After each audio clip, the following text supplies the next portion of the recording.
was first of all raised in Kwajalein Marshall Islands in the South Pacific from the age of 5 through 7th grade. My father was relocated from that military installation to Nellis Air Force Base, where he continued to serve out his career. He had always informed our family that he was an optical engineer and worked on at range 61 and range 62, which is a non-secure range north of Tonopah, Nevada. My father would leave every morning at about 4:30, 4:45, and come home very late at night, about 7:30, 8 o'clock. First of all, he would leave at the airport. We lived very close to the airport, very close to where Wayne Newton lives in that area of Las Vegas.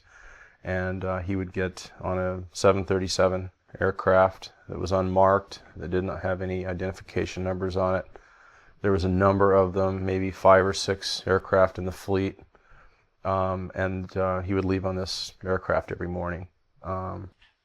He did a lot of TDY missions from Las Vegas to Area 51, which is also known as Dreamland. Also, there was a number of different people. One of the people that I like to mention was my father's boss. His name was Tom Hamilton. He was on Kwajalein Missile Range, and most of the people that were in the group at the missile range transferred to this particular area of the country. My father basically, very conservative. I was raised a Republican. I was very active in the LDS Church growing up, Mormon Church or Latter-day Saints Church, which is a very conservative. Usually most people that are in the church are Republican-based. And we basically, my father was very conservative in his nature. He would bring a lot of equipment home from time to time. We'd keep it in the garage and then it would disappear. He would take it back to wherever he was.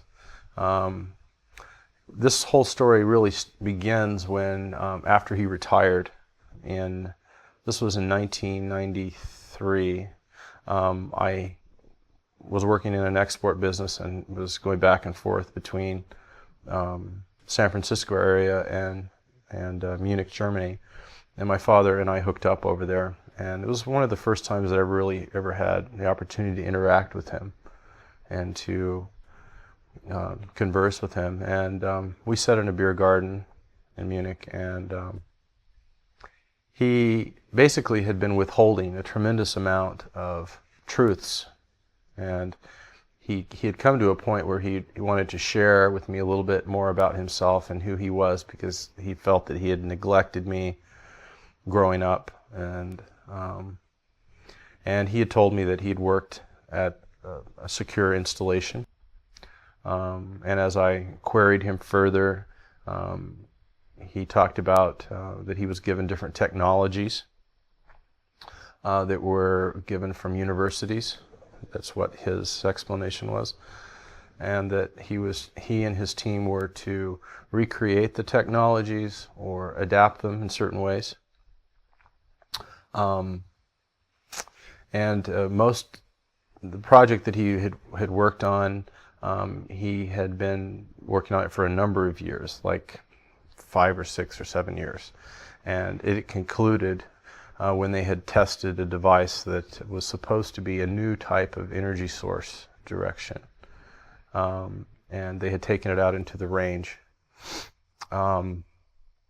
And it had literally blown up when they tried to activate it, and they tried to turn it on.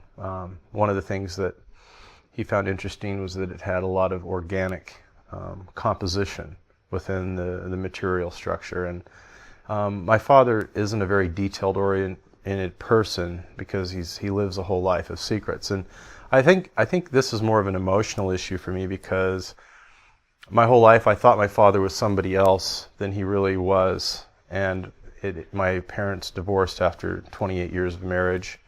A lot of these reasons occurred. I remember in high school my father was getting security clearances that he called a family meeting and had literally said, you're going to be investigated. I'm going through a process right now. And my father told me that he was going for a Q clearance, and he He was a GS-16 rated in government service. He had started at White Sands Missile Range in his career, and then continued on through his whole career during the same direction.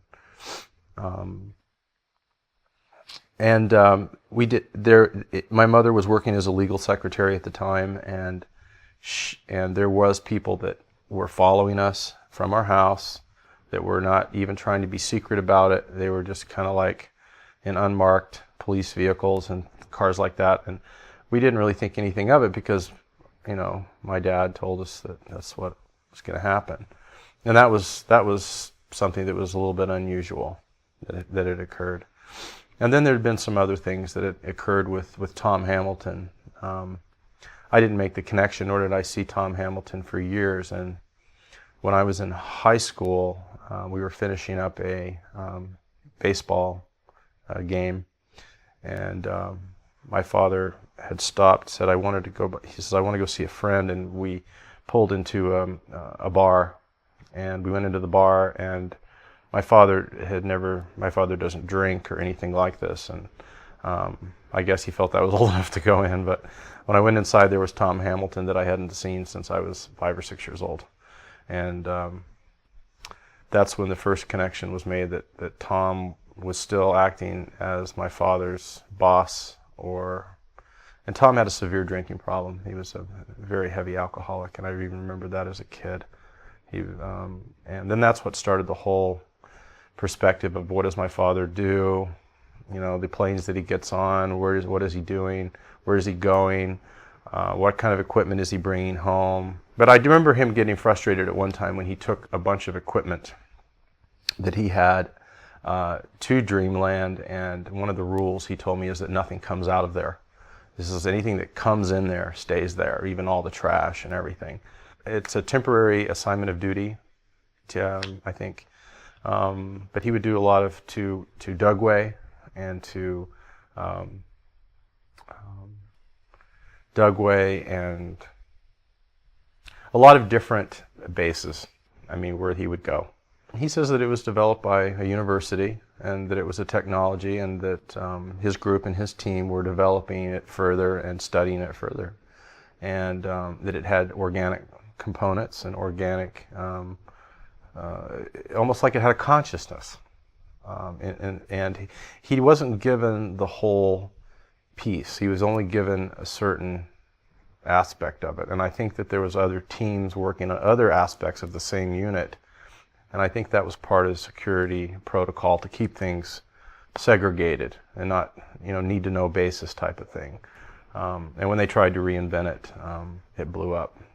I don't think my father would have told me any of this if he hadn't been intoxicated. And I think as the years get older, that right now my father is a very miserable person because he doesn't have any family anymore. He's retired. He's very wealthy, and we really don't understand a lot of where he gets a lot of his funding, his money, because we were raised upper middle class, but we didn't have excessive anything. But Is that suspicious to you, given the kind of projects he worked? Well, I'm working hard right now. My mother's working hard right now. We're all working, and my father is going to Club Meds all around the world, one after the other, bored with his life and unfulfilled in his soul. I think there's so much withholding issues that he has dealt with in this area that it's really clouded his vision. Oh, the government has lots of secrets, and I realized that. We knew everything on the missile range. We had everything we could think of. Abundance of everything. But it was also the years of I want to tell another story that is very poignant, and I think I'm just remembering this now, and that is that we were watching TV, and this is when the stealth bomber had come out, and my father got up out of his chair, and it was the news, and he made a phone call, and a few minutes later he was picked up in front of the house, and he said he'd be back in a few days. That's what he told us, and he left. And when he came back, he had said that President Carter had taken some highly secretive information regarding the stealth technology and released it to the media for the purpose of creating a political agenda for himself and other people. But what had happened is that they were trying to figure out where the leak had occurred, and my father was a suspect in that, and there were some other people that were as well. And I was in 11th grade when that occurred, and that was very, very interesting.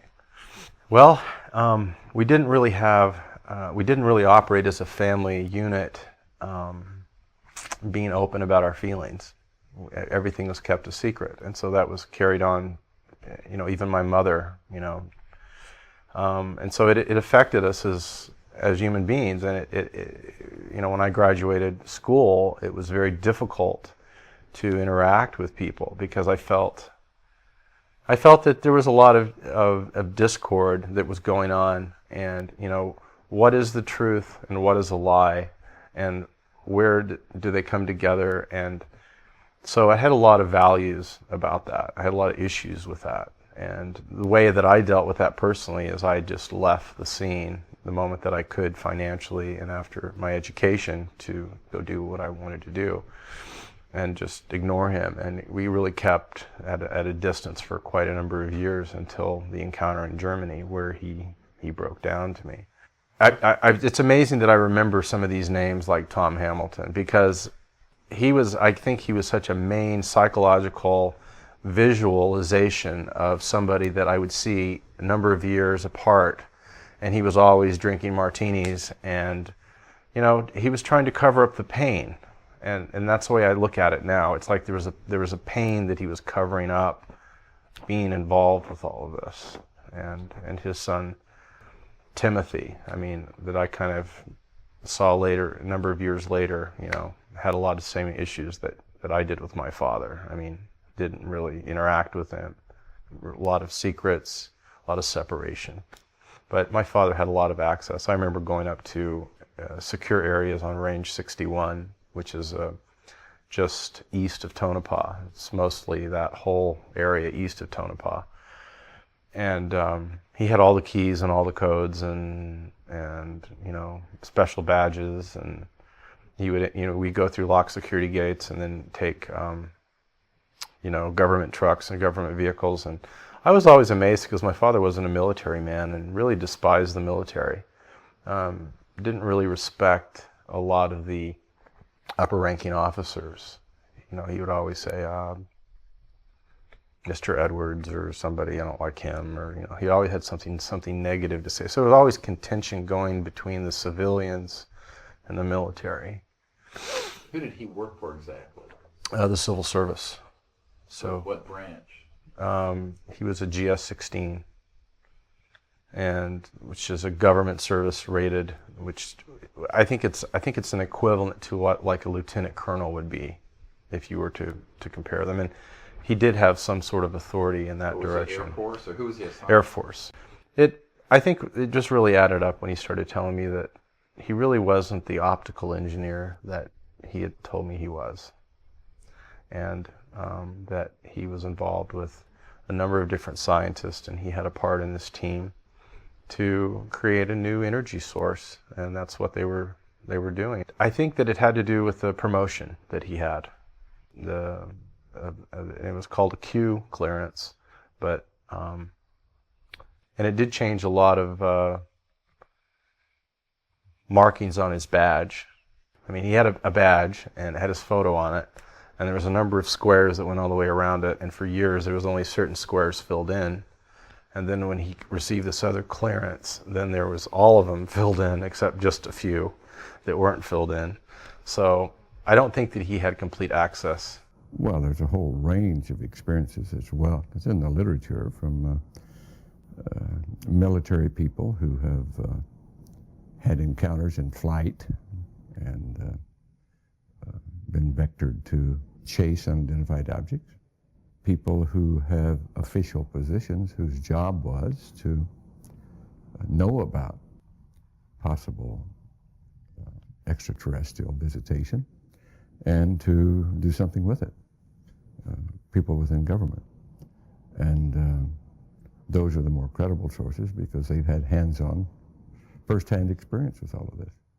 Whether they come forward or not is up to them. It's, if they want to come out with their information, if they don't feel that they're under security constraints and they somehow get relief or amnesty from any oaths of security, then I would hope they would come forward. There's a lot that does go on with these high security classifications under military rules. I think it's a fairly muddy area when we're talking about this level of activity. Yes, there are some stories that are rather ghastly, as a matter of fact.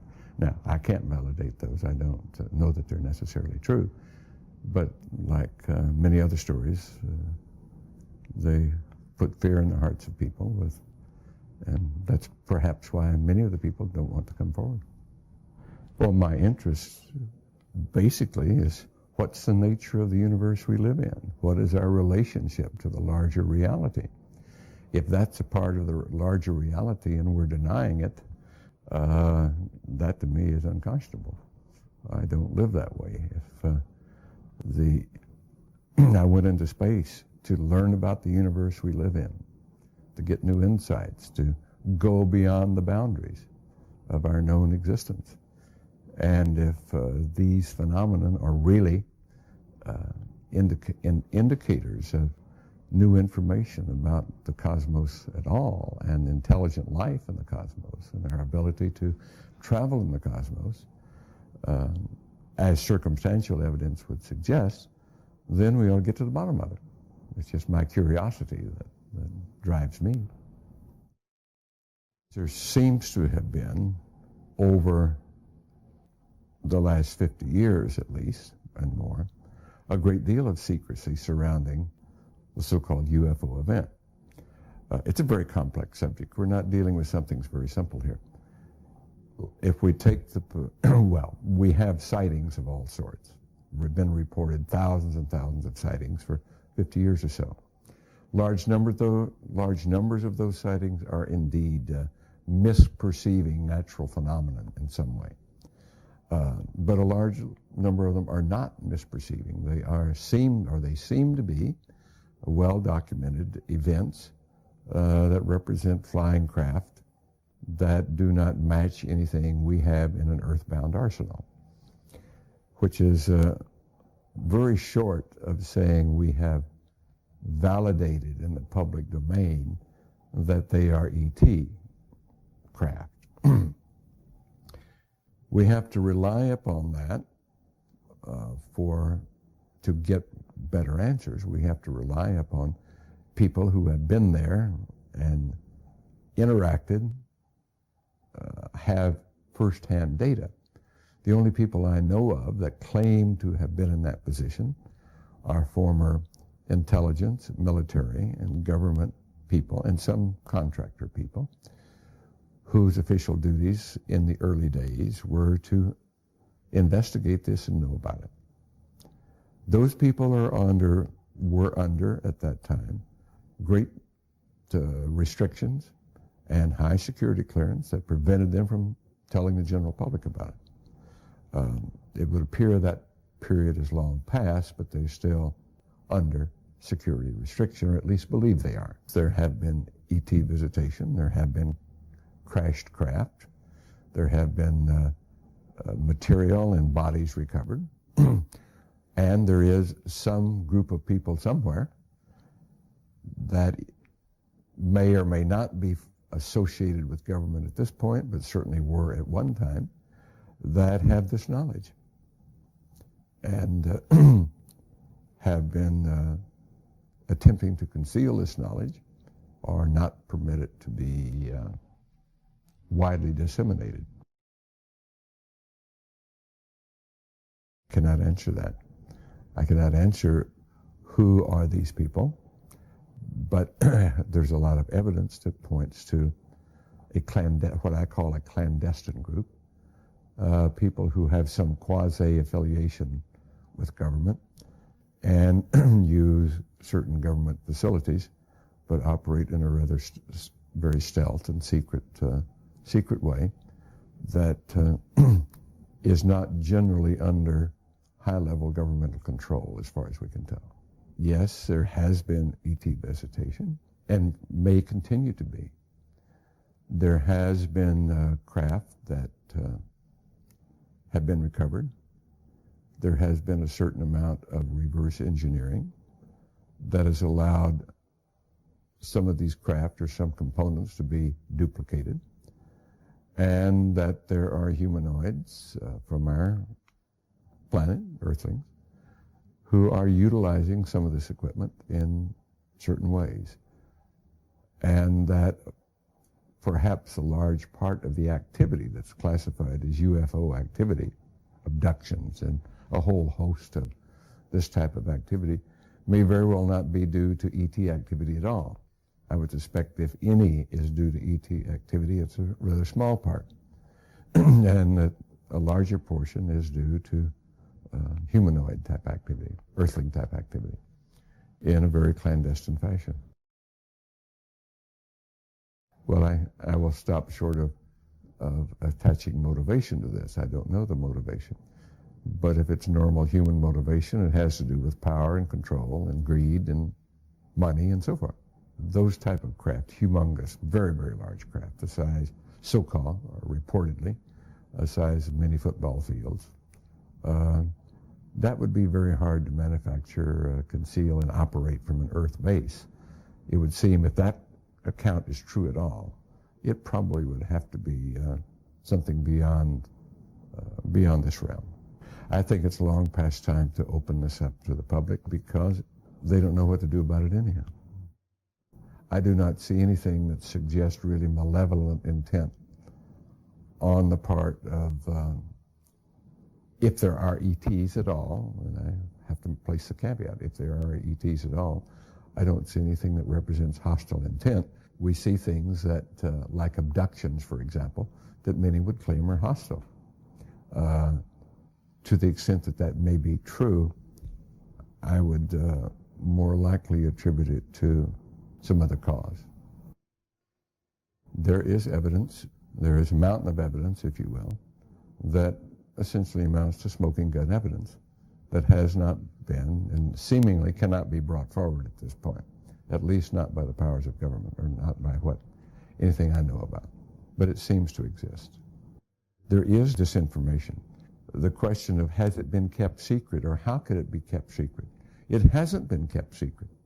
It's been there all along, but it has been the subject of disinformation in order to deflect attention and to create confusion so that the truth doesn't come out. Disinformation is simply another method of stonewalling, and that's been used consistently for the last 50 years or so. Weather balloons over Roswell as opposed to a crashed craft of some sort. That's disinformation. We've seen that for 50 years, and it's the best way to hide something. It shouldn't be any more of an effect that ETs have come here than that we have gone to the moon. Okay, it's just a part of the way things are. And we have to understand it and put it in context of the story of ourselves, our knowledge base of cosmology, the nature of our existence, who are we, how does the world work? And of course that knowledge does change our understanding of how the world, or the universe at large, works. Because until the current period, or until the last 30 years, it was conventional wisdom, both in science and theology. We're alone in the universe, the single repository of life anywhere in the known universe. Well, no one believes that anymore. That changes our concept of who we are and how we fit. And it's becoming very clear that the way we have conducted ourselves as stewards of life on planet Earth is wanting. We haven't been good stewards. We have environmental, global problems right now that are that are bringing civilization to a crisis. And people don't want to hear that. But it's slowly becoming obvious that that is true. So this knowledge of who we are, how we manage a planet, how we fit into the larger scheme of things is a very important question. Dr. Greer did indeed mount an initiative and did go to Washington, did speak with high-level government people, did present some of the witnesses that we've talked about there to give briefings, and has asked for congressional hearings on these matters. I attended and helped him with that, and I believe that's a very important effort, that we get congressional oversight of all of this. But so far that hasn't happened. We briefed certain members of Congress, some of their staff, some of the people from the White House. We talked with people in the Pentagon. And in general, it was well received, and some were quite amazed at what they heard. But so far, it hasn't resulted in any great activity.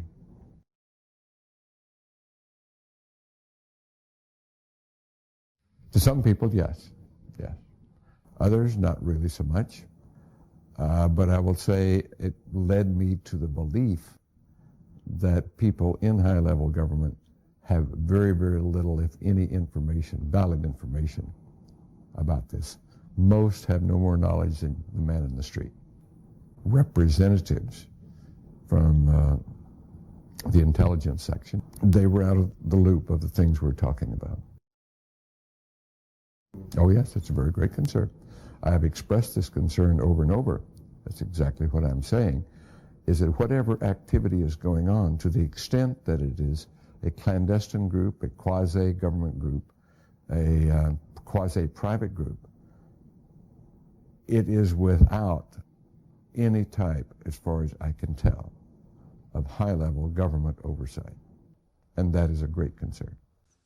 Well, these objects kept coming over at flying the same kind of formation that we fly in our fighters. Where were you flying?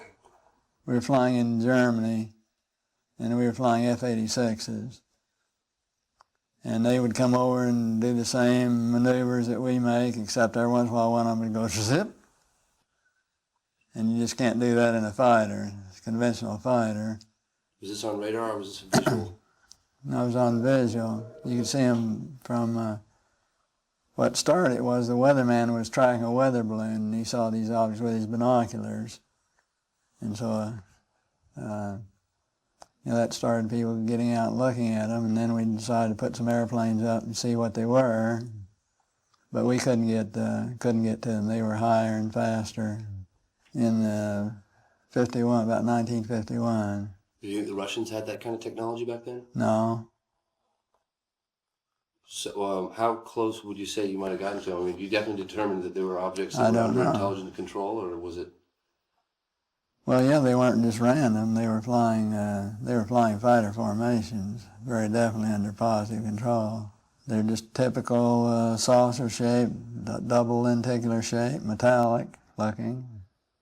I think they were definitely piloted vehicles, each one with the pilot in it, and very definitely in communication with one another, because they would have flights of more than 4. They'd have flights of maybe 12 or 16 all across, and when they make a turn, they'd cross the flights in under, and they had to be in communication to be coordinated. Yeah, every once in a while one would zip off to the side, just do a lateral maneuver out to the side. Much as you've ever seen the lights, the UFOs that they filmed over Clear Lake, California. Have you seen those filmed? I have. How they'll sit there in formation and all of a sudden want to go, I think they were extraterrestrial pilots flying, no doubt about it. Well, that was, I was having some cameramen film the installation of a precision landing facility that we were putting in right on the edge of the dry lake. And this saucer flew right over them and put down 3 little gear and landed out on the dry lake bed. And they went out to picked up their cameras and moved on out toward him, filming. And he lifted off, put the gear back in the well, and climbed out at a very high rate of speed and disappeared. And so while I was going through all the regulation books and finding out the number to call in Washington to report it, I had them go over and develop the film. By the time they got back with the developed film, I was on the higher and higher and higher level officer talking to me. Finally, with the colonel telling me to, when the film arrived at my desk, to put it in the carrier pouch. There would be a courier there at my office by that time already, and they'd arranged for him to fly in our base airplane back to Washington with these films, and do not run prints, et cetera, et cetera, et cetera. So we stuck them in the courier pouch. Did you watch the film? We didn't have a chance to run it. I had a chance to hold it up to the window and look at it. It was certainly good film. Good close-up shots? Good close-up shot. Nothing like I'd ever seen. Double lenticular shape. Same, didn't have a cupola on it or anything. It was pretty much the same basic shape. But this time I was involved in the research and development and doing very classified programs myself, at the test center. So I knew that we didn't have any vehicles of that kind, and I was 99 9/10% sure that the Russians didn't have any of that type either. So at that point in time, there was no doubt in my mind that this vehicle was made at some other place than here on Earth. And you send it on just like you're ordered to do, and do what they tell you what they tell you to do. I was working at the time. I was working on a little program that nobody knew about. We were not allowed to discuss with our family or discuss with anybody, and that was the U2 program. So it was in the same category, really. In my opinion, I think they were worried that it would panic the public if they knew that someone had vehicles that had this kind of performance way back right after World War II period of time. So they started telling lies about it. And then I think they had to cover another lie, tell another lie to cover their first lie, and now they don't know how to get out of it. Now it's going to be so embarrassing to admit that all these administrations have told a lot of untruths that it's going to be embarrassing to get out of it. Do you think they want to get out of it? Well, I think basically each and every president would probably like to get out of it, would like to come clean on the deal and not have to continue to tell distruths. Eventually, there's going to be something happen that will make all of them have egg all over their face, and they're going to have to admit that they haven't been truthful at all. I have a good friend who's a commercial airline pilot. He's had about 3 different occasions where one is pulled right up alongside his wing and set in formation with him. And he's on a major airline. But the airline has a policy that their crews don't ever talk about UFOs. McDivitt had one sighting. On each and every flight, you had your flight plan that was out in every hour, every day, hour, minute, and second. And at a certain particular time, if you looked to a certain degree azimuth, at a certain elevation, you would see a bright object or see some kind of an object, because we track all this space debris. And so we knew where an awful lot of it would be and what you'd expect to see. But he saw this one thing shining out there that was not listed on his space debris chart. So he decided he'd get a picture of it. And he did. He got a picture of it, but of course it was bright, metallic, and it glinted so that all you got are just the bright glint. You can't really tell any details of what it was. And then he saw it for a few minutes. They tracked it, got the one picture of it, but nobody knew what it was. Well, somebody's kept it pretty secret for quite a while, haven't they? Well, I think the only thing that really changed and I think everybody changed, on space flight to some extent, but I think probably the biggest influence that it had was it's a real humbler, because when you look at this beautiful big universe that God has created for us, and you realize you're about that part of it, it makes you feel just about that big. Sure takes one down a few notches.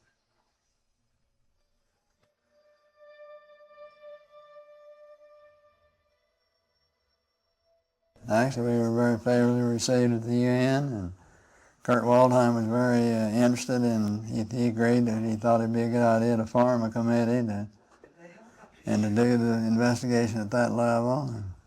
But nothing ever got done. Kind of typical of the UN, you know. They talked a good game, but never got around to doing anything about it.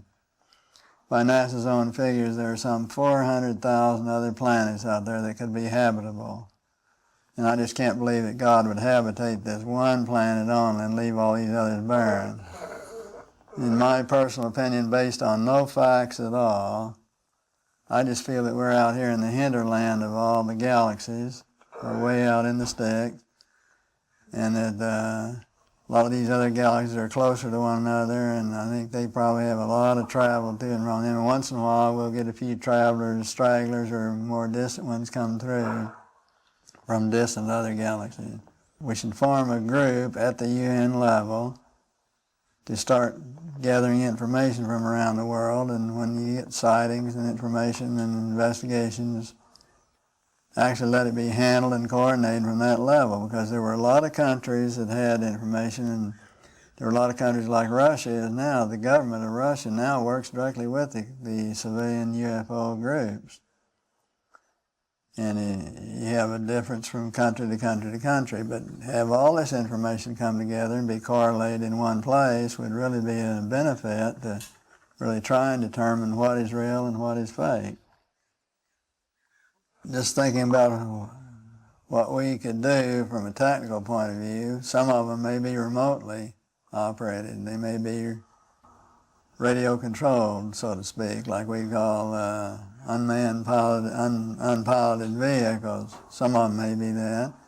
I think some of them undoubtedly have crews in them and have other people, and in my opinion, I think those people are probably very similar to us. Do you think they recovered one of those saucers that you saw? Very likely. And I think definitely there was something other than a weather balloon there.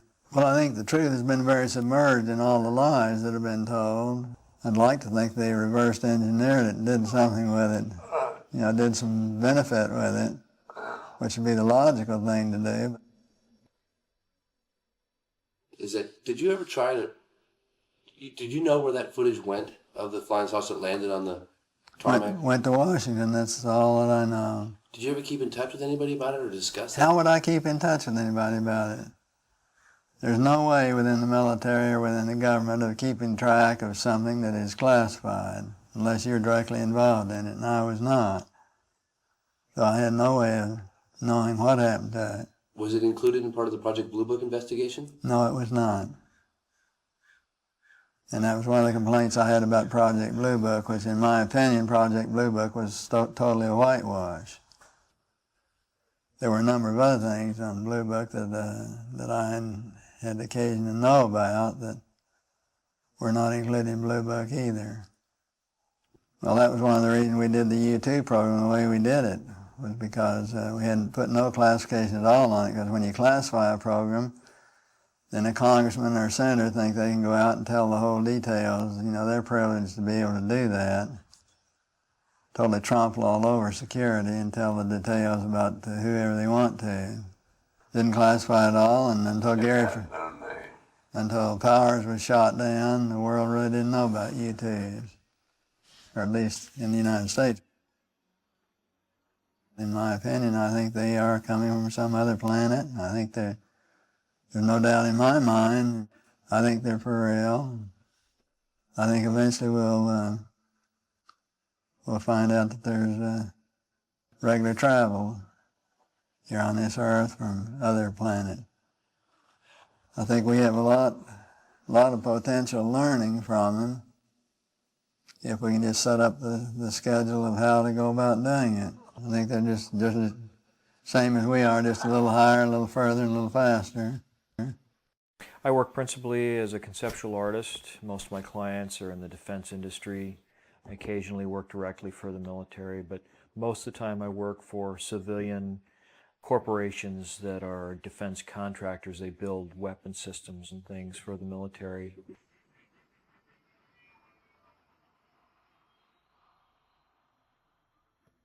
I worked for all the major defense contractors. I worked for General Dynamics, Lockheed, Northrop, McDonnell Douglas, Boeing, Rockwell International, Honeywell, Allied Signal Corporation. And it was a very enjoyable, very lucrative business. And just before I went into college, in '67, when I was at Westover Air Force Base, had this Gilbert Science Company 80 power reflector telescope and everything. And one night before I was going to go to bed, took the dog out, to go to the bathroom and stuff. And it was in March or February of '67. And I saw this light moving across the sky, and then it just kind of stopped, and there wasn't any noise. So I took the dog back in the house, I brought out my telescope, and I watched this thing through the telescope for about 10 minutes. And then in fact, it was hovering directly over the facility where they kept the nuclear weapons, the storage facility near the alert hangars at Westover Air Force Base. And it started to move off, and it moved off slowly and kind of wandered around the sky, and then all of a sudden just poof, was gone, like it had been fired out of a gun. It was just out of sight in just a second or two. It all started coming together when I was working at Intravision, and John Ippolito talked about this interview that he'd done with a person who had, for some reason, had wound up walking up to or near a hangar at a section of a military, an Air Force base, and had seen a flying saucer in the hangar, and then he was arrested and hauled off and blindfolded and debriefed and all this sort of thing. This fellow, Mark Stambaugh, apparently, according to Roger Turner, had developed an experiment that created a kind of levitation. In some circles it's been called electrogravitic levitation or anti-gravity. And what he did was he apparently acquired a high voltage power source, DC, direct current power source, and he took a couple of 1/4-inch thick copper plates about 1 foot in diameter with a lead coming out of the middle of each one at the top and the bottom, and he basically embedded them in a type of plastic resin like, polycarbonate or plexiglass or some other kind of clear resin, where you could see the plates and you could see the material.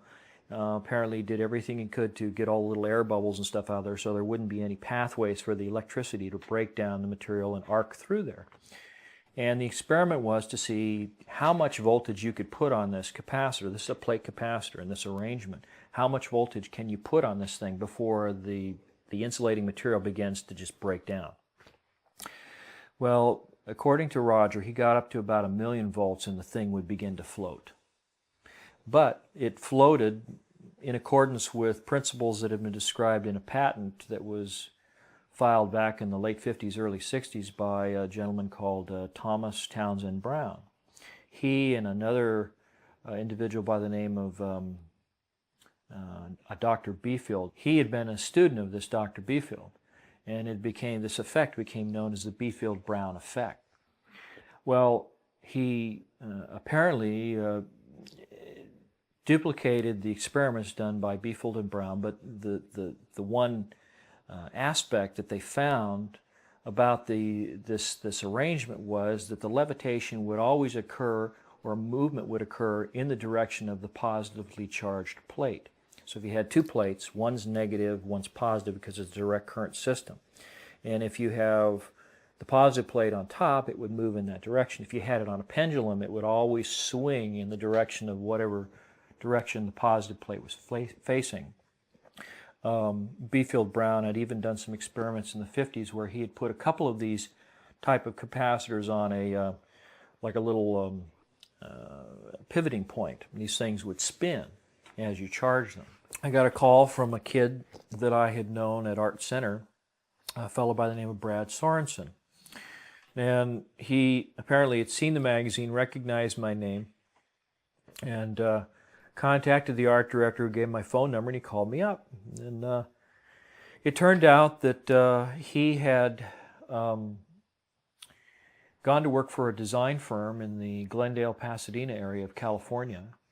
Ultimately wound up acquiring most of the clientele for this particular agency. In the process, had developed a sort of a business practice where he would create products, conceptual designs, and products for different clients.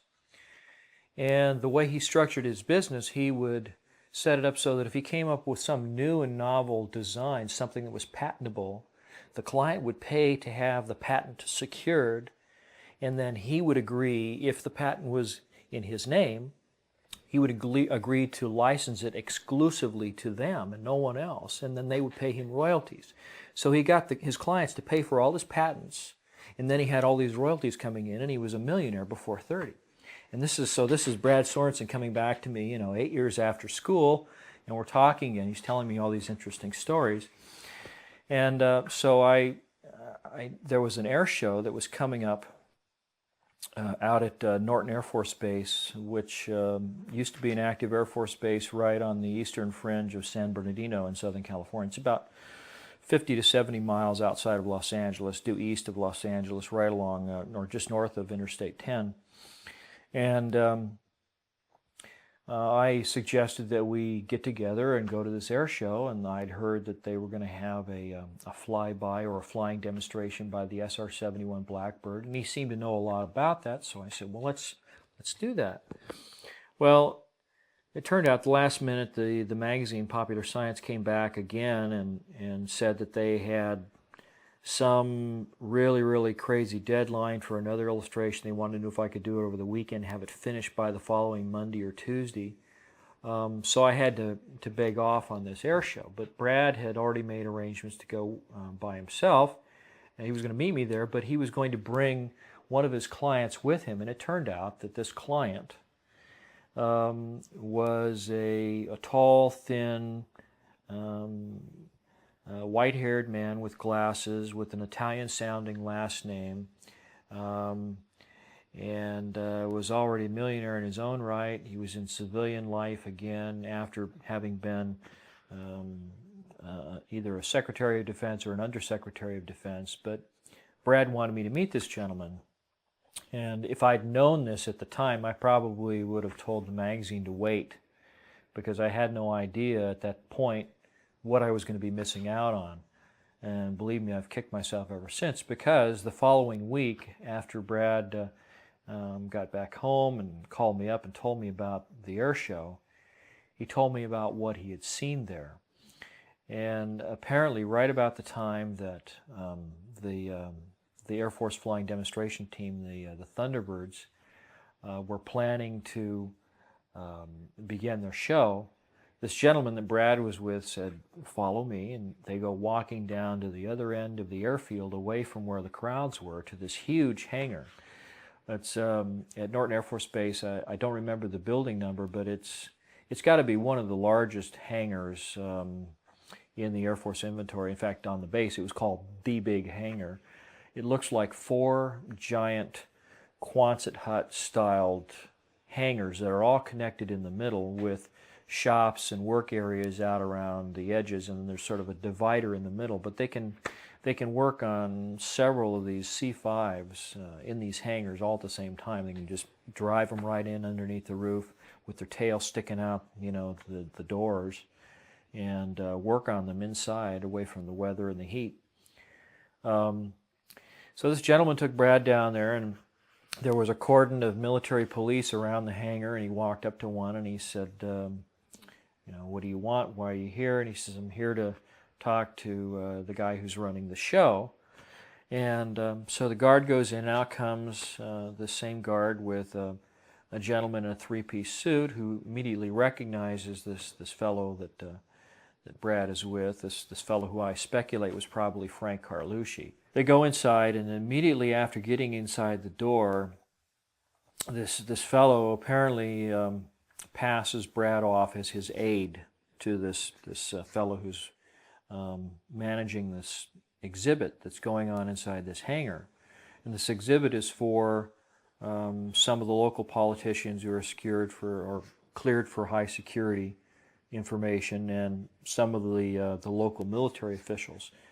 Now, it just so happens that at that very same time, I had a really good relationship with the Air Force Art Program and the Public Affairs Office for the Air Force in Los Angeles. The fellow who headed up that office at the time was a colonel by the name of Thomas Hornung. It's Hornung. I believe he's retired now in Florida somewhere. But he was a short fellow. I think he was probably about 5'5".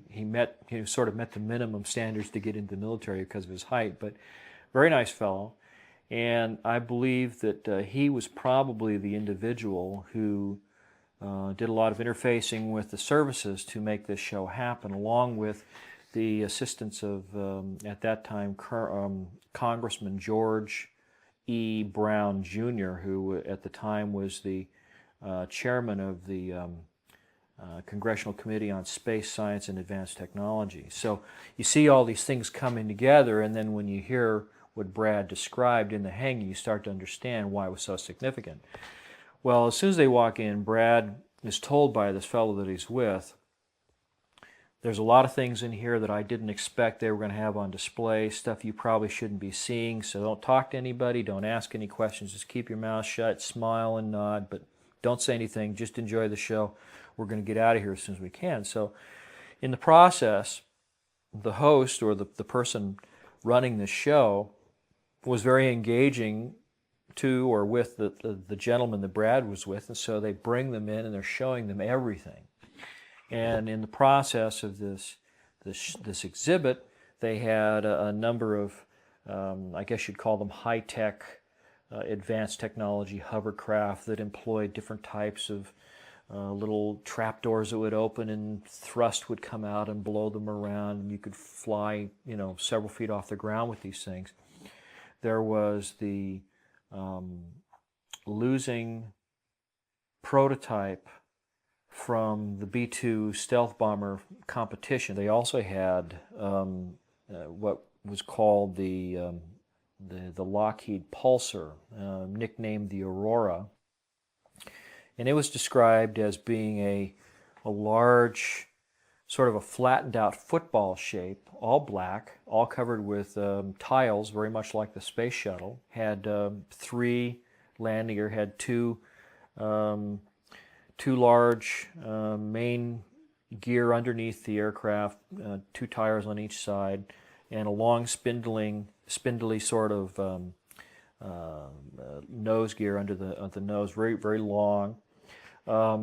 It didn't appear to have a cockpit of any kind. It instead had a kind of synthetic vision system. It looked like a couple of those little mirrored balls that you see on the lawns back east in New England on either side, and these were infrared seeker heads. And he was north of what later became known as the Area 51 weapons range. It's north of Las Vegas in Nevada.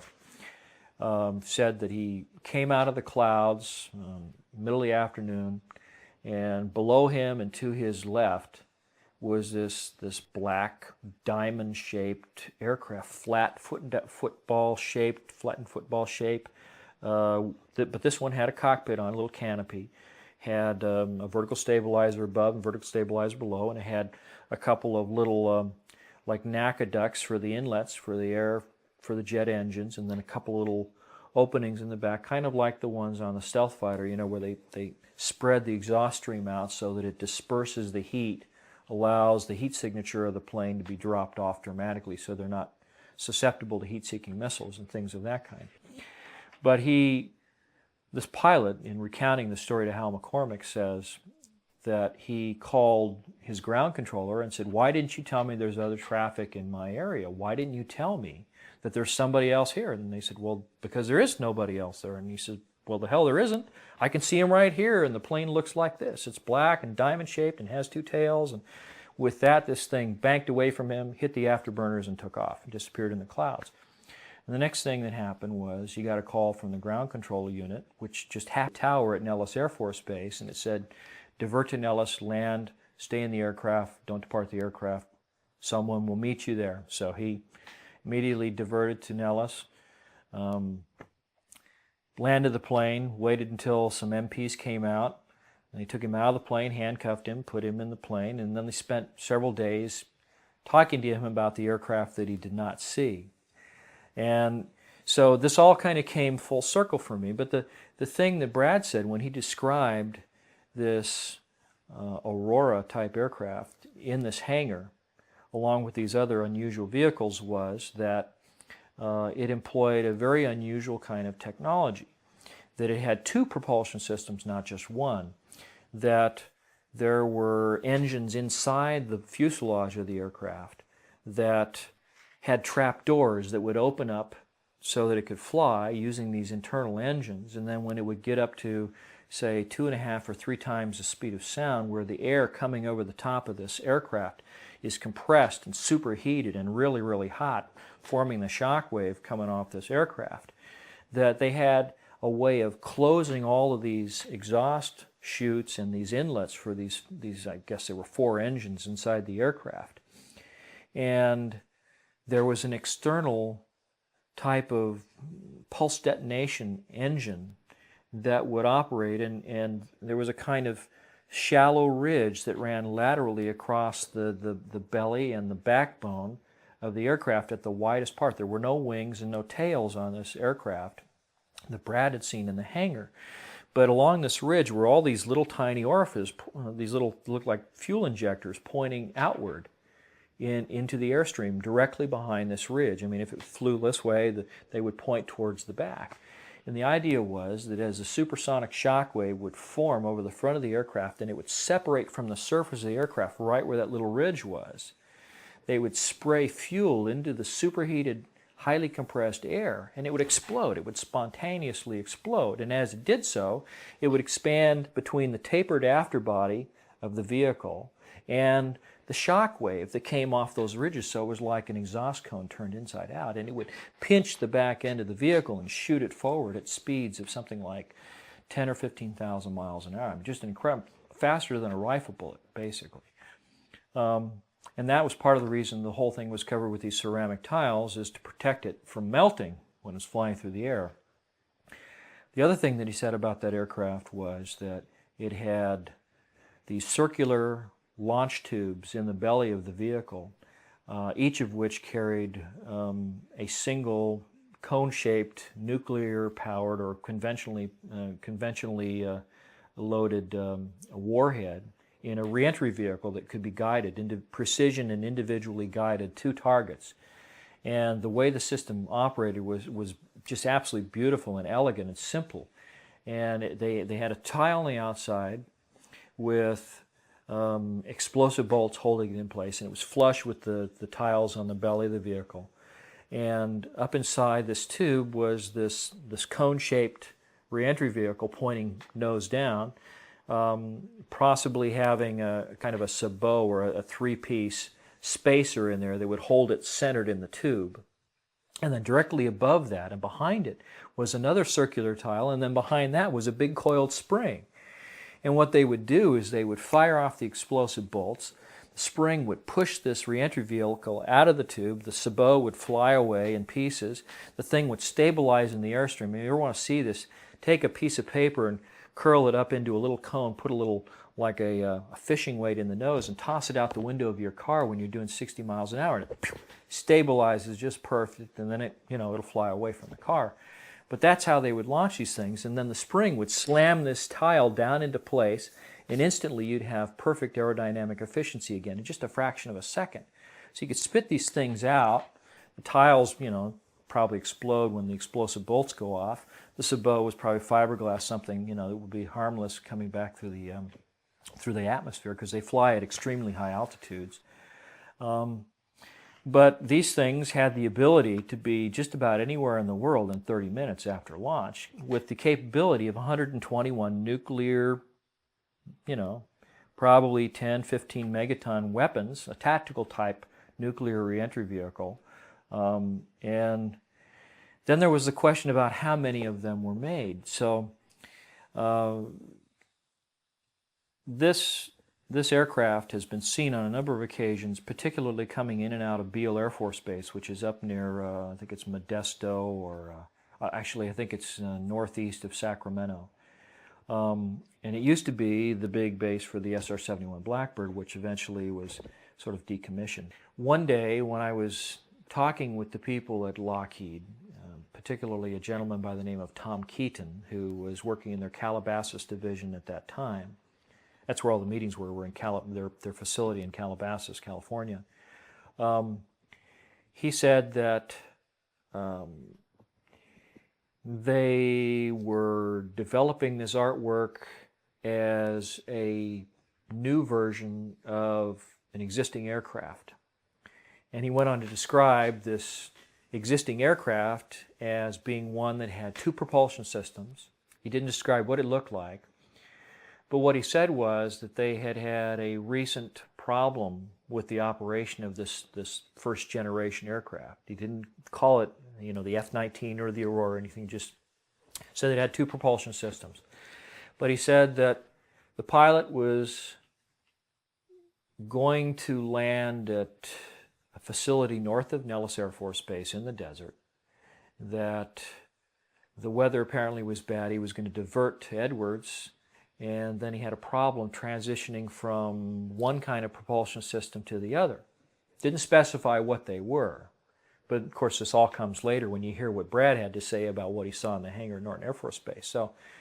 But he said, Thomas Keaton said, that the aircraft had to fly out over the Pacific, and because it was flying so fast, he had to make a big sweeping arc while he sorted out this problem, transitioning from one propulsion system to the other.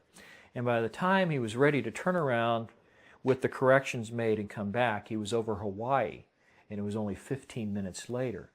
Well, it's 3,000 miles from the coast of California to Hawaii. 15 minutes, that means he was doing 12,000 miles an hour, at least, to make that distance in that amount of time.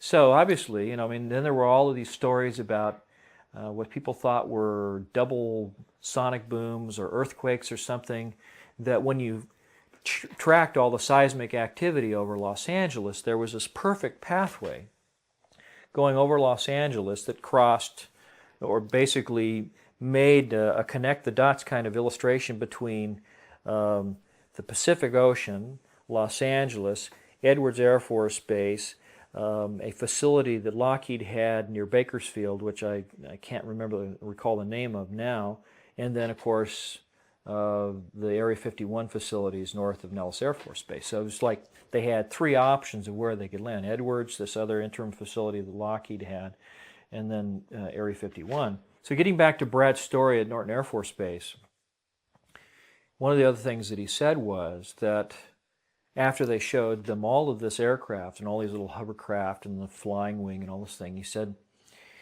they had a big black curtain that divided the hangar into two different areas, and that behind these curtains was another big area, and inside this area they had all the lights turned off, and they go in, they turn the lights on, and here are three flying saucers floating off the floor. No cables suspended from the ceiling holding them up, no landing gear underneath, just floating, hovering above the floor. And they had little exhibits. They had a TV, a little videotape running showing the smallest of the three vehicles sitting out in the desert, presumably over a dry lake bed at someplace like Area 51.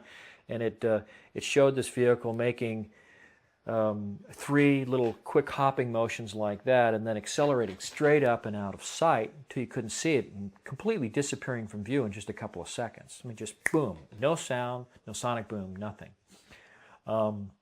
They had a cutaway illustration, pretty much like the one I'll show you in a little bit, that showed what the internal components of this vehicle were, and they had some of the panels taken off so you could actually look in and see oxygen tanks and a little robotic arm that could extend out from the side of the vehicle for collecting samples and things. So obviously, this is a vehicle that not only is capable of flying around through the atmosphere, but it's also capable of going out to space and collecting samples. And it's using a type of propulsion system that doesn't make any noise. As far as he could see, it had no moving parts. And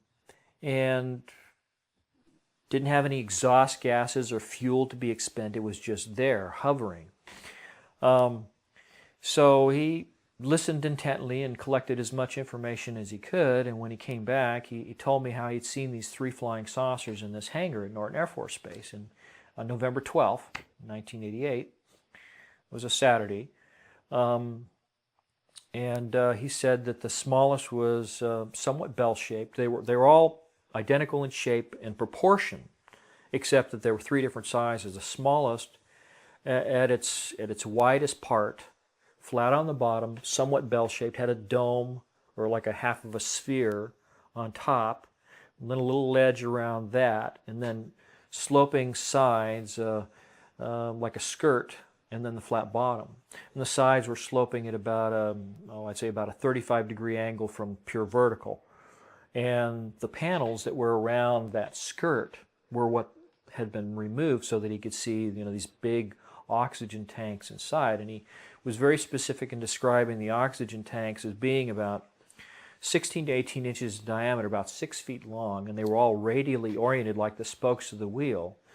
But this dome that was visible on the top was actually the upper half of a big sphere-shaped crew compartment that was in the middle of the vehicle. And around the middle of this vehicle, this ledge that was perceived when you could just see the outside of this vehicle, was actually a large plastic casting that had this big set of copper coils in it. I said it was about 18 inches wide at the top, about 8 to 9 inches thick, had I don't know, maybe 15 to 20 stacked layers of copper coils inside of it. And then the bottom of the vehicle was about maybe 11 or 12 inches thick. And in both cases, the coil and this large disc at the bottom were like a big plastic casting, sort of a greenish blue clear plastic, or even maybe it might have been glass. And embedded in the plastic were the coils in the section that was above, the ring that was above, around the spherical-shaped crew compartment. But then down below were these copper plates, and they were divided up into 40, well, later I determined, using my conceptual artist skills, determined there were exactly 48 sections, like thin slices of pizza pie, and each section within this casting, one big piece casting, 24 feet in diameter, probably weighed 4 or 5 tons, easy. Judging by the thickness and the diameter, it must have been monstrous in weight. Full of half-inch thick copper plates. Each of the 48 sections had 8 copper plates. The plates were half an inch thick, and then the spacing in between them was like 125% the thickness of the plates. It was about 3/4 of an inch. So the half-inch thick plates, 3/4 of an inch of this dielectric material in between, this insulating material. So here we are, back to the plate capacitors again, and the prospect of someone finding a way to use the B-field-Brown effect, this levitation effect where you charge a capacitor, it lifts towards the positive plates. Now when you got 8 plates stacked up in there, they alternate. It goes negative, positive, negative, positive, negative, 4 times. So you ultimately wind up with the positive plates always being above a set of negative plates, as you go up. The interesting thing about it was the outer edge of this disc that supported the capacitor. It was milled off at the same 35-degree angle as the rest of the vehicle, as was the edge of this ring that supported the coils. On the inside of the crew compartment was a big column that ran down through the middle, and there were 4 ejection seats mounted back to back on the upper half of this column, and then right in the middle of the column was a large, like a flywheel of some kind. Well, the synthetic vision system that's on the AR, what they called the alien reproduction vehicle, it was also nicknamed the flux liner. This anti-gravity propulsion system, this flying saucer, one of 3 that were in this hangar at Norton Air Force Base. This synthetic vision system uses the same kind of technology as the gun slaving system that they have in the Apache helicopter, except in this case you have 2 cameras, and it picks any pair of the cameras in that pattern of 6 that are around the circumference, including the one on the top. Whichever pair most closely matches the orientation of the pilot's head. So if he wants to look behind him, he can pick pick a view in that direction, the cameras slew in pairs. And he has a little screen in front of his helmet, and it gives him an alternating view. He has like a little set of glasses that he wears, and in fact, you can actually buy a 3D viewing system for your video camera now that does this same thing. And what it does is it uses a beam splitter, which sends part of light one way and then part of it at a right angle and offsets it by about 6 inches.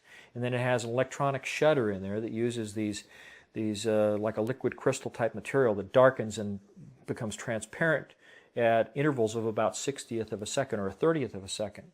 And so the cameras, as they're looking around, are giving him a right-left view. And the goggles, the things that he's wearing, he has 2 little projection screens inside his helmet. And they both project, well, 2 cameras, but 1 projection screen. And the glasses have that special blocking device that allows one eye to see and then the other eye to see. And at the same time, the cameras are projecting right view, left view, right view, left view. But they're doing it at like 30 frames a second. And so when he looks around, he has a perfect 3D view of the outside, but no windows. So why do they have no windows? Well, it's probably because the voltages that we're talking about used in this system, similar to the experiments that were done by Mark Stambo, are probably something between, say, 500,000 and 1,000,000 volts of electricity. Brad said a couple things about this system. Now, I should also describe, he said there were 3 vehicles. The first one, the smallest one, the one was partially taken apart, the one that was shown in the video that was running in this hangar, November 12, 1988 at Norton Air Force Base, was about 24 feet in diameter at its widest part, right at the base of that flange. The next biggest one was 60 feet in diameter at the base. And based on the calculations that I did, it's a shame that we don't have the material that I sent to Leslie Kane, because I had one of Brad's original quick little drawings that he did for me to show me what it was he saw. And then based on all the dimensions and everything that he gave me, I went home and plotted it all out, figured out all the sizes, the angles, and everything. And when I was done, I came up with this particular illustration right here. This shows the cutaway. You can see the 4 ejection seats. Actually, there are 2 facing us, but there are also 2 that are sort of facing away from us on the other side of that central column. You can see the oxygen tanks down here in the corner that actually go all the way around the inside of the skirt. There's also another set of oxygen tanks that are inside the crew compartment sphere. And then, let's see here, right in this area here is the large flywheel type mechanism that's right at the center of this device. And then around the circumference here, you can see this ring. Okay, yeah, I'm sorry about that. You can see the ring that's basically the coils. Now, I started looking at the design of this thing, and it occurred to me that what I was looking at there was a huge Tesla coil, which is kind of like an open-air transformer. You take a large diameter coil with a few heavy, large diameter windings of copper coil.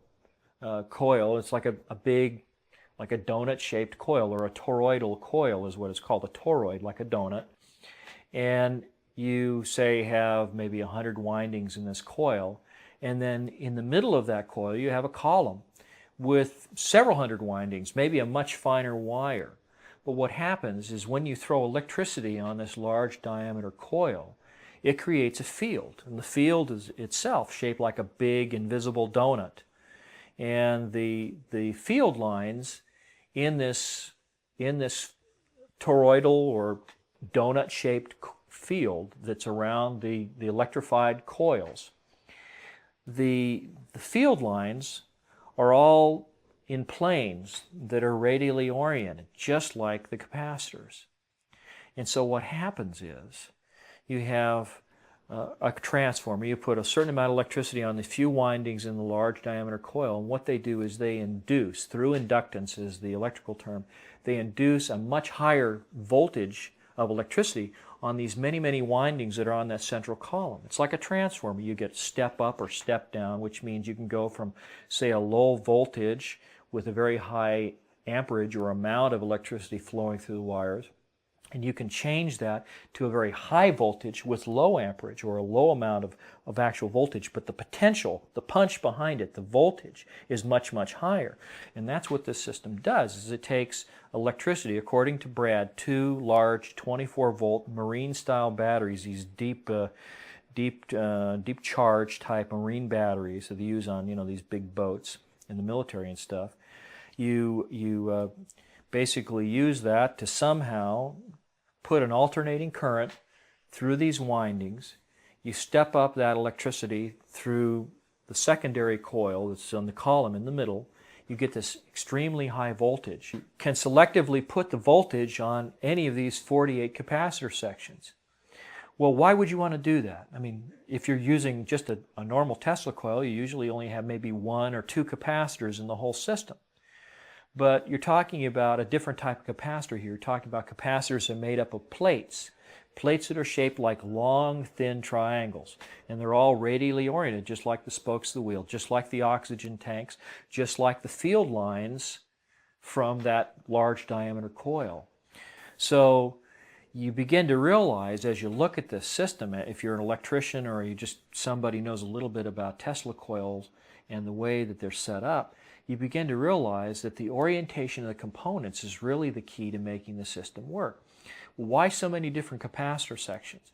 Well, okay, if you just have one big disc like Mark Stambaugh did with his experiment at the University of Tucson, which, by the way, was confiscated by men claiming to be from the government that were claiming privilege under the National Security Act. They took all this stuff, interviewed all of the people that saw the experiments, told everybody to keep their mouth shut and not talk about it. But I heard about it from his roommate who knew what had happened. But in that case, you just get levitation, but you don't get any control. You have this thing floating around, and it's just sort of floating on, whatever this field is that it's producing. But you don't have any control. So what happens? You break that disc up into 48 individual sections. And then you can decide how much electricity you want to put on this side or over there on that side. And so you control the amount of electricity, the amount of thrust and vectoring that you get. You can make the thing roll around like a coin about to come to stop after you flick it onto a desk. You can make it go straight up. You can make it bank and turn, yawn, pitch, whatever you want to, by virtue of the fact that you can control where the electricity goes in those 48 different sections. And if you ever take a circle and you divide it up into 48 equal sections, you'll find that those are really thin little slices. I mean, they're like maybe 1/10 or 1/12 of the kind of typical wedge you get when somebody slices you a piece of pie, a pizza, or something. But anyway, so you have this capacitor, or these 48 individual capacitors, and you have one big Tesla coil. So you've got to have some kind of a rotating spark gap, just like the distributor in your car that sends the electricity out to each of those sections, and then you have to have some way of controlling how much electricity goes to each one. So, but the system explains itself in a way, because you've got 4 pairs of plates, 4 sets of 1 positive, 1 negative, times 48 sections. So what do? You have your spark gap set up so that if you want to have only a little bit of electricity on this one particular capacitor module, you only charge 2 of the plates in the stack. You want a little bit more on the one next to it, you charge 4. You want a lot, you charge 6. And if you want the maximum thrust from that one particular module, you charge all 8. So that's how they can control it subtly.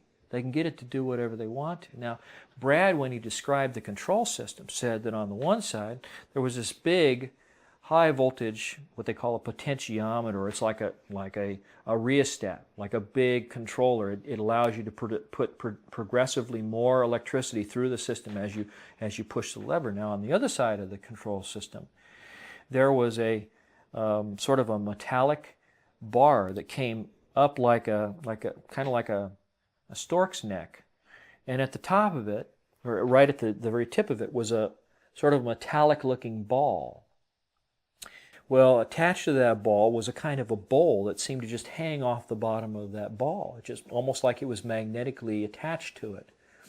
And he said that the system, when you watched it as you were standing next to it, he said the whole thing would just sit there and it would kind of rock and list, almost like a large ship at anchor in the ocean, at a harbor, floating on the water, literally on a sea of energy, as I think it was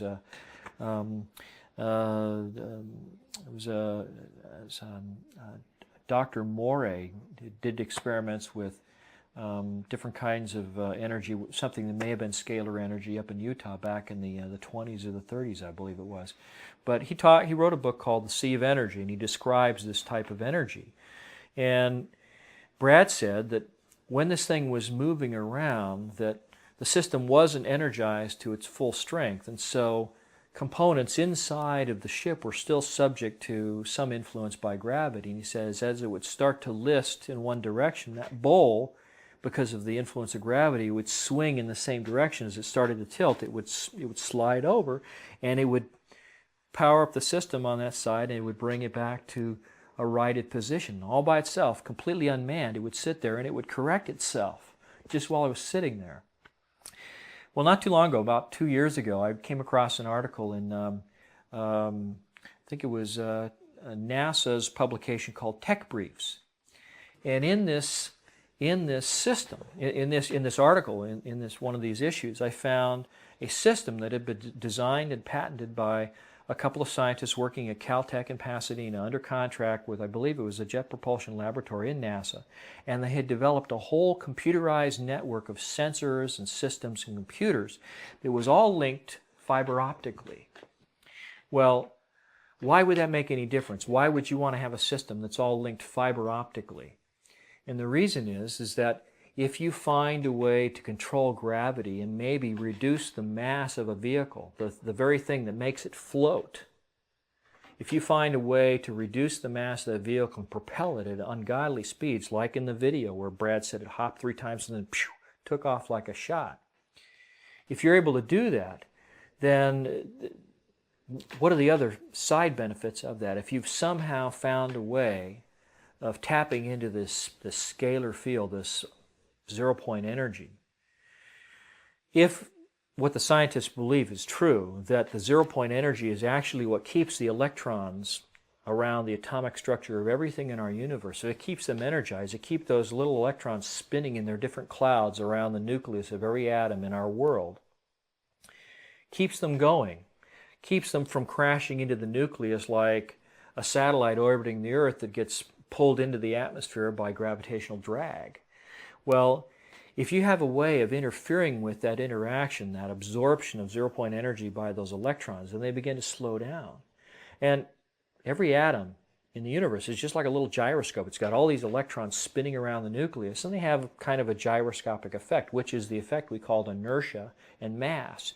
You have one nucleus with a proton and neutron and one electron, hydrogen, spinning around like that. No, not very much mass, not too much inertia. But you take uranium-235 with 235 electrons all spinning around in their different clouds. There's a lot of mass there, a lot of inertia. It's because it's like a bigger gyroscope in a way. That's the analogy that I've kind of picked up here.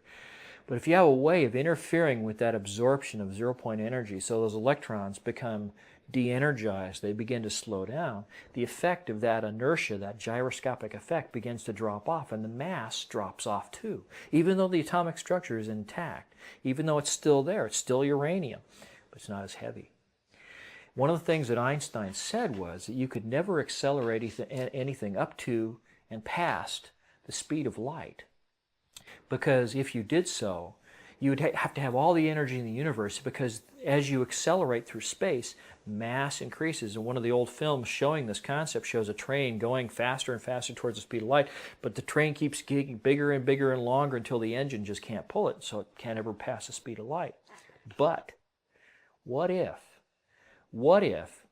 you have a system, a device, that absorbs that zero-point energy and prevents it from interacting with the atomic structure of your vehicle, and at the same time is providing additional power to the capacitor section, this whole electrical system that's going on in the vehicle that's running. What happens is that as you go faster, as you accelerate, all of that added energy, which would keep those electrons spinning faster and faster and increasing the mass like Einstein described, that same energy would be converted into thrust. But it's not allowed, it's not being channeled in a way that allows it to interact with the atomic structure of the vehicle and make it get heavier and more massive, have more inertia. So the faster you go, literally, the faster you are able to go, because you're tapping all that energy which would otherwise increase your mass, just like Einstein said. So in effect, the faster you go, the easier it becomes to go up to and exceed the speed of light. Now, Brad said that in this exhibit at Norton Air Force Base that a 3-star general said that these vehicles were capable of doing light speed or better. Oh, by the way, and the largest of 3 vehicles was about 120 to 130 feet in diameter. I mean, that's massive when you think about it. It's just huge. There's a scientist in Utah by the name of Maury B. King. He's written a book called Tapping the Zero-Point Energy, and what he maintains is that this energy is embedded in space-time all around us. It's in everything we see. I think it was, I don't know, was it James Clerk Maxwell speculated that there's enough of this flux, this electrical charge in the nothingness of space, that if you could capture all the energy that was embedded in just a cubic yard of space, that you'd have enough energy to boil the oceans of the entire world. That's how much energy is sitting there waiting to be tapped. Now, one of the things that Maury B. King said was that the best way to tap that energy is by driving it out of equilibrium. It's just like a bunch of cigarette smoke in a box. But if you somehow send a shock wave through it, you can get a force. You can get ripples through it. And then if you have a way of collecting that energy at the other end, you have a way of tapping into it and using it. Now, one of the ways that they believe you can actually demonstrate the existence of this force is something called the Casimir effect. This is something that was discovered years ago. It was probably just before the turn of the century, before 1899 to 1900. And it was described as an experiment where a scientist took a couple of heavy steel plates, suspended them on tracks with the faces parallel. And his thinking was that if there's this omnidirectional, omnipresent force that's all around us, it's acting on us from all sides, we can't feel anything because it's in equilibrium. But if you create an environment where it becomes channeled in a way, you put 2 big pieces of steel together like this where the faces become closer and closer, that energy can't get into that little gap in between, but it's pushing on the outer surfaces from all directions. So what happens? You get those 2 plates close enough together, and they slam together very, very hard, and they release all kinds of heat in the process. Now, there are a number of scientists that said, well, if you could have some kind of a foliated charge collector that had all these plates stacked up, just a few millimeters apart, and get them all to slam together at the same time, you could somehow tap that energy. But apparently, this system here, this alien reproduction vehicle, this flux liner, has a way of doing that somehow electronically. Now, Brad had described the fact that this central column has a kind of vacuum chamber in it. And the vacuum chamber is one of the things that you hear all these scientists who describe these over unity or free energy devices they build. They all have some kind of vacuum tubes, vacuum technology. Even the Philadelphia experiment, where they supposedly made a whole battleship disappear, used tons and tons of vacuum tubes, the real big ones they used to have back in the 40s. Well, Brad maintained that inside this big vacuum chamber in the central column that's inside of everything else, inside of the flywheel, inside of the secondary coils of this Tesla coil, inside of the crew compartment, there is this vacuum chamber with mercury vapor in it. Now, mercury vapor, metallic mercury, when it becomes a vapor, is what they call a noble gas. It will conduct electricity, but it produces all kinds of ionic effects. These little molecules of mercury become charged in unusual ways, and if you fire a tremendous amount of electricity through mercury vapor that's in a partial vacuum, there's something special, something unusual that happens in that process. And I believe it's the process that Maury King described when he said driving the energy in the vacuum out of equilibrium, putting some kind of a shock wave through it, sending a big electrical charge through there, like like one of those plasma spheres. You see, you touch them and little lightning bolts come over and touch the side where you touch it with your fingers and stuff. The same kind of thing, but in a very controlled, very directional kind of way.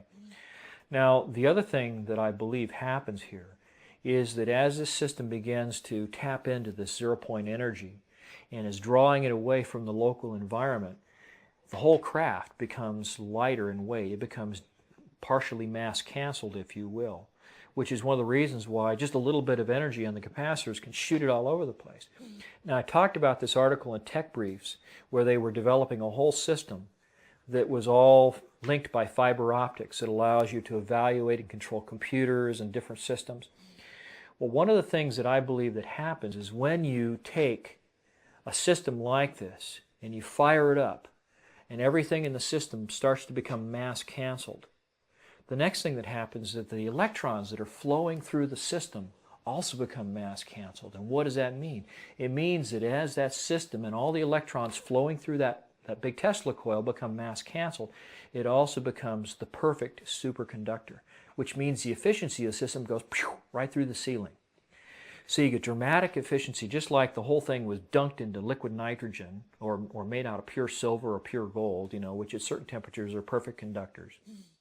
You have all these fields being induced, and one of the things that happens is that because these fields around that main coil they have the field lines that are radially oriented, just like the capacitors in the bottom of the craft.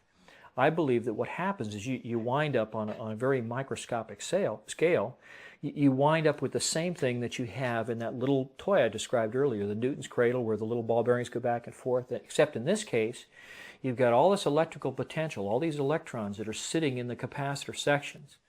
And those electrons are all lining up on the field lines. They're just like a bunch of soldiers standing there getting ready to march off to war. They're all in single file lines, and every time you hit those capacitors and the electrons with a pulse of electricity from the Tesla coil, you create longitudinal waves, the same scalar waves that we talked about way back in the beginning. And I believe that what you do there is you're creating an effect like a barrier in a way that prevents this zero-point flux from interacting with the atomic structure of the vehicle. And so it becomes lighter and it can be accelerated at incredible speed. In 1992, I described this thing to people that I met, and I went to an air show at Edwards Air Force Base. It was right after the Persian Gulf War. I met some friends of mine. One of my clients at Rockwell had some exhibits there, and they had a mutual friend, a fellow by the name of Kent Sellen, S-E-L-L-E-N, who worked for the AIL Corporation. And as it turned out, Kent Sellen and I had a mutual friend. It turned out that he and I both knew a fellow by the name of Bill Scott, or William Scott, who was a local editor for a trade publication called Aviation Week and Space Technology. Now, Bill Scott used to be a test pilot at Edwards Air Force Base back in the early 1970s. And Kent Sellen had been a crew chief working on the plane that Bill Scott flew. Now, here we were talking about the Persian Gulf War, and in the wake of that particular war, I met a young lady that worked at the restaurant where I ate every day, and she was complaining because her husband, who was a Marine, had gone over to the Persian Gulf, and he was over there for 6 months or a year or something. But he'd write home and he'd tell all these stories about how there were UFOs flying all over the Persian Gulf at night, over the Gulf. They'd see these things zipping around the sky. So I was talking to Kent Sellen about this fellow and describing these things that he had seen when he was a Marine on one of these ships in the Persian Gulf. And he nodded his head and smiled a big wry grin, and he winked and he kind of said, "Yeah, I know what you're talking about." And I said, "Well, how do you know what I'm talking? How do you know what I'm talking about?" And he says, "Well, because I've seen one." And I said, and at that point, I keyed in on something that John Eppolito of Intervision had told me about something in a hangar, something that someone had seen in a hangar. And then I remembered something that a young lady who claims to be a UFO abductee, she said she'd met a young lady who was in the Air Force, worked at Edwards Air Force Base. Her husband was a security guy that worked at North Base, which is a facility where they keep all these classified aircraft. And during the Christmas break one year, she said that they were all bored and lonely. He was the only guy out there, so he invited her out to North Base in the middle of the night, and he took her around and he showed her all these classified aircraft in these hangars, and one of them was a flying saucer. And what did it look like? It was flat on the bottom, had sloped sides, has a dome on the top with the little plastic bubbles with the synthetic vision system, the whole bit. So I said to Kent, when I'm meeting him at this air show at Edwards in '92, I said, well, was it flat on the bottom and had sloping sides and a dome on the top and little bubbles, you know, little camera things? He said, oh, you've seen one. I said, well, let me borrow your pen. So I took out a little piece of paper, drew a sketch. I said, did it look like that? He says, yeah, that's it. That's what it looks like. I said, well, so when did you see this? He says, I saw it in 1973. I said, well, where? When? How do you know? When did you see it? He says, well, I was a crew chief. He said, I worked on Bill Scott's plane when he was a test pilot. And he says, one night my ship supervisor said to me, you know, go out to North Base. They've got a power unit out there, a ground power unit for an aircraft that's leaking or failed or something. So we need you to take a tow vehicle out there, go out, pick it up, bring it back, drop it off at the repair depot. He says, then you can go for the night because we finished all our other work. Well, instead of going around the big perimeter road that goes up to the main entrance of North Base, what this young man did, what Kent Sella did in 1973, one of the same years I was in the Air Force, he drove straight across the dry lake bed at Edwards to the North Base facility, assuming that the security was so tight out there that they would see him coming, you know, with their thermal imaging systems or whatever they had back then. And that the security people would pick him up and say, okay, it's over there, get it and leave. Well, instead, what happened is he comes up off the dry lake bed, rolls right up on the tarmac, and is going down these rows of hangars. They're all Quonset-style hangars back then. And he stops in front of the first one with the doors cracked, expecting to find this defective ground power unit. And what does he see? He sees this flying saucer sitting in the hangar, hovering off the ground, which brings me back to John Appolito's story about a guy who saw a UFO in a hangar, you know, sometime prior to 1982 when I met him. So, I guess I met him in 1980 actually, but so it starts coming full circle. So I said, well, what happened? He says, well, this thing, you know, was flat on the bottom, sloping sides, had little cameras in these little plastic domes all over, and there was a door on the side. And he says, I wasn't there for 15 seconds, and I heard footsteps running up to me. Before I could even turn around and look, he says, there was a machine gun barrel at my throat, another one over here, and he says, a gruff voice says, close your eyes and get on the ground, or we're going to blow your head off. So they put a hood over his head, blindfolded him, hauled him off, and they spent 18 hours debriefing him. And while they did, they told him things about this vehicle that my buddy Brad didn't even know, just from what he could see, you know, standing in that exhibit with his eyes closed, you know, with his eyes open, not saying anything. Well, Kent Sellen tells me that the upper and the lower sections of the crew compartment, they're made out of what's called a pultruded sphere. It means that you take a composite material like Kevlar, fiberglass, or carbon thread, and you embed it with resin, and then you wrap it around a ball-shaped mandrel while it's still wet. And all these fibers bind together into a huge, incredibly strong sphere, probably stronger than steel, and capable of, you know, holding up to, you know, machine gun fire. Everything won't go through it because it's just like a big piece of armor plating. But at the same time, they set it up so the top and the bottom halves can be split. And they mold a little flange all the way around on each of those. And that flange is what holds the primary windings of the Tesla coil together. Now, he said that one of the things that they designed into the system was that if the pilots of this thing were at high altitude and they had to eject, there's all this ionized air around the craft that could fry these pilots when they went to eject, so they couldn't just pop out of there. He said that they had a series of explosive bolts around the upper and the lower halves of the sphere, and when it came time to eject, the whole top of the sphere would come off and it would pull the outer sheath of that central column along with the ejection seats right out of the vehicle, and it would offer a protective shield around them as they were going up because the flywheel is right underneath their feet. It's this big 9-foot diameter flywheel in the smallest version of the craft. So it'd come off. And of course, the charge would start to dissipate, you know, as this thing flew away. And I even speculated that in some sense, this bowl-shaped upper section of the crew compartment that they're sitting inside of could even act as a rudimentary re-entry shield if they were coming back down through the atmosphere. But Brad had said that that all the components in the system were all off-the-shelf components, things that you could find, you know, right in the inventory. But they have their own oxygen supply, and he says they eject once they get below 15,000 feet, and the individual seats come down off this central column on a set of rails, just like little railroad cars. They come off one by one, and pew, the parachutes come out, and away they go. I looked at all this information that I got from Brad. I saw, you know, realized there's a mechanical arm that can extend out from, you know, these little trap doors that open up on the side of the vehicle. It's obvious that these things are capable of space travel.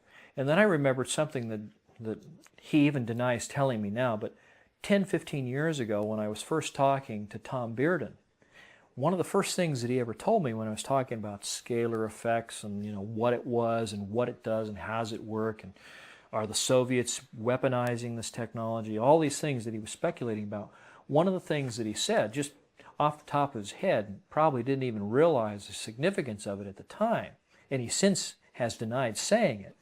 One of the things that he said was, have you ever wondered why the NASA budget has been cut back so severely? Well, it's because they've got all this other technology that is so much better, so much faster. I mean, light speed or better, come on. So much better than rocket-propelled spaceships that take months, sometimes years, to get to the outer reaches of the solar system. Why would you put millions and millions of dollars in, I mean, what, a public works program for scientists? Why invest all that money when you have this system, classified system that's used exclusively, like probably by the National Security Agency, the CIA, or Air Force intelligence or something, but it'll go anywhere in the solar system in hours compared to months or years. Why spend all that money on NASA when you've got something that'll go there right now? Right now. So when people speculate that there may be a manned base on the backside of the moon or there might be bases on Mars, I can tell you that I am almost positive that that's true. In fact, I am positive that it's true. He says, well, I work at the B-2 bomber facility out at Plant 42 in Palmdale in Lancaster. And so I've had a tour of that through the Air Force Public Affairs Office. I got a tour of that whole facility. I know right where that is. I've been there. He says, well, then you also probably know that catty corner across from the big production facility for the B-2 bomber, down at the southwest corner of the field is the Lockheed Skunk Works, that huge complex down there. I said, yeah, I know exactly where that is. He says, well, a year ago, this would have been the summer of 1992, he said, after they passed this legislation that said you can't smoke indoors anymore in any government-sponsored building, this kind of thing. He says, I was outside about 10:30 at night because I worked a late shift, and he said, smoking a cigarette. And he said, I noticed that the sheriff's deputies were blocking off all of the streets surrounding Plant 42. And when they do that, and I've since confirmed that they do that because I got a ticket coming out of that same facility doing some work for Rockwell a year and a half later. But the sheriff's deputies confirmed that, yes, in fact, when any time there's a classified aircraft that's coming into land or is departing from Plant 42, they block off civilian traffic and all the surrounding streets so they don't see any of the classified stuff. So he says, I noticed all the streets being blocked off. He says, I can see the red and blue lights around the perimeter of the base. And he said, then I noticed that all of these big mercury vapor lamps that are around the edge of the roof for the Lockheed Skunk Works all are extinguished. And he said the big bypass doors in front of this huge hangar, it must be like between 250,000 and 500,000 square feet. It's a mammoth hangar, probably 12-story tall ceilings, just huge building. The doors are open, and sitting out in front of this hangar is this circular formation of these vehicles, but they're really weird vehicles. They're like it's like a little tractor with a turret on it, and the turret has a big mechanical arm with a basket on the end of it. It's the kind of thing that these electrical linemen use to work on these high tension power lines and stuff. But the baskets are all up in the air, and strung from each one of them in this big circle is this big black curtain that comes down, and there's sort of a rope that ties them all together, and they're in a circle. And he said that that particular night was a very smoggy summer evening in 1992. And he said in Palmdale, it gets so smoggy up there that the city lights make the sky glow a sort of a dull orange. And he said, I looked up above this circle of vehicle, and up above them at about 500 feet was this big, black, lens-shaped flying saucer just sitting there above the vehicles. And out of the midst of this group of vehicles, A man comes out with a big blue-green handheld flashlight, shines it up the vehicle, flashes it 3 times. He said there are 3 blue-green lights underneath the vehicle, and they flash at him 3 times. And then this thing lowers down into this cluster of vehicles. The arms all extend out over the center, cover it all up, and then they all trundle into the hangar. The doors close, the lights come on, the sheriffs leave. Well, he said he smoked a lot of cigarettes for the next week after that, waiting to see something else. And a week later, his patience was rewarded. And he said that the whole process reversed itself. He says the lights go out, the doors open, this cluster of vehicles come out, the arms all stand up like this. And he said after a while, he said this thing silently raises up to about 500 feet above the vehicles. The guy comes out with the flashlight, flashes 3 times, it flashes its lights at him 3 times. And then he said this thing took off, covered the entire length of the runway, which is right next to the B-2 facility, went past him and disappeared into the dark in under 2 seconds. And he did it, this vehicle did it without any noise, without any supersonic shock wave, no sonic boom, nothing, just pew, like it had been fired from McCandlish. He says, it changed my life. He said, it changed my whole perspective, because he says, then I says, I know they got anti-gravity. He says they got massless propulsion. He says they've got technology that they might have even gotten recovered from some kind of a spacecraft that came from God knows where, some other star system. But he says the fact is they've got it. We go to the patent office and we start looking for patents. And we find patents by Nikola Tesla that all go all the way back to the 1890s that look just like this technology. These energy transmitters, these Tesla coil type things that he was designing, which also had coils, just like the one in the alien reproduction vehicle, where the outer bank of the coils are sloping at an angle, almost like a section cut out of a cone, or a frustrum is what they call it. Then we find a diagram, and this is one of the things that I sent to Leslie Kane that I wish we had here now, but there was a patent, and the patent was filed by a James King Jr., and this patent looks just like the system, except that instead of having a dome for a crew compartment, it has a cylinder in the center of that thing, that same shape, the flat bottom, the sloping sides, has the coils around the circumference, has the capacitor plates that are all radially oriented. Filed initially in 1960, the patent was secured in 1967, the same year that this photo was taken near Provo, Utah. And the clincher is, the guy who filed the patent worked with Townsend Brown. Townsend Brown had worked at a laboratory near Princeton, New Jersey with a scientist by the name of Agnew Bonson. In the Bonson laboratories, they did all these experiments that they presented this, what they were calling electrogravitic propulsion, to the Navy. And the Navy basically poo-pooed it, at least according to the stories. They didn't seem interested, and yet on film, there is a film available now. You can get it from Atlantis Rising magazine and a couple other places.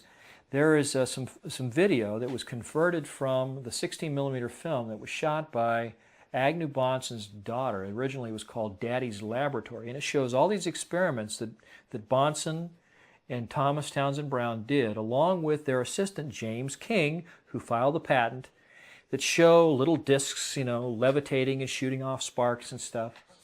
And so it all kind of comes full circle. You see that not only have they got the technology, they've got the technology in deployment. Not only does it fly, but it looks just like the patents that were filed back in the 60s. The same year that photos were taken near Area 51, between Area 51 and Provo, Utah, by a military pilot. And it shows all the same features, shows all the same shapes.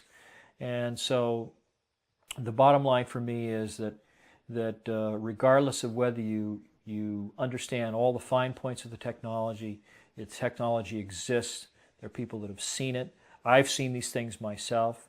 So to me, it's just really a matter of time before they bring this technology out of the black and begin to let us use it for other things like pollution-free production of energy.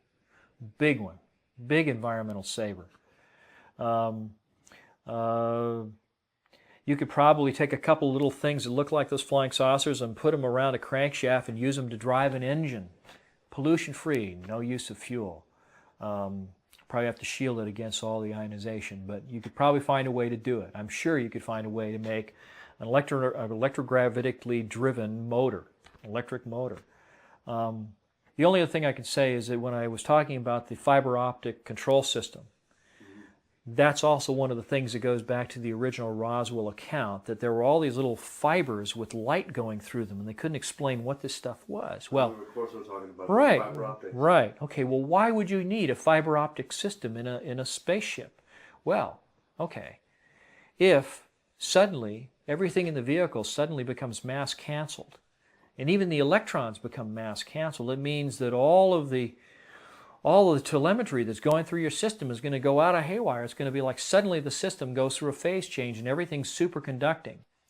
So you have to have some way of maintaining the same level of control for your spark gaps, the control of the amount of electricity that goes out to the different capacitors, so that when you change the control stick, you still get the same amount of movement and deflection in the system, even when you go into a state of mass cancellation or partial mass cancellation, because the electrons are also mass canceled, and so they become superconducting circuits. Well, why use fiber optics? Because photons have no mass, supposedly, so they're unaffected.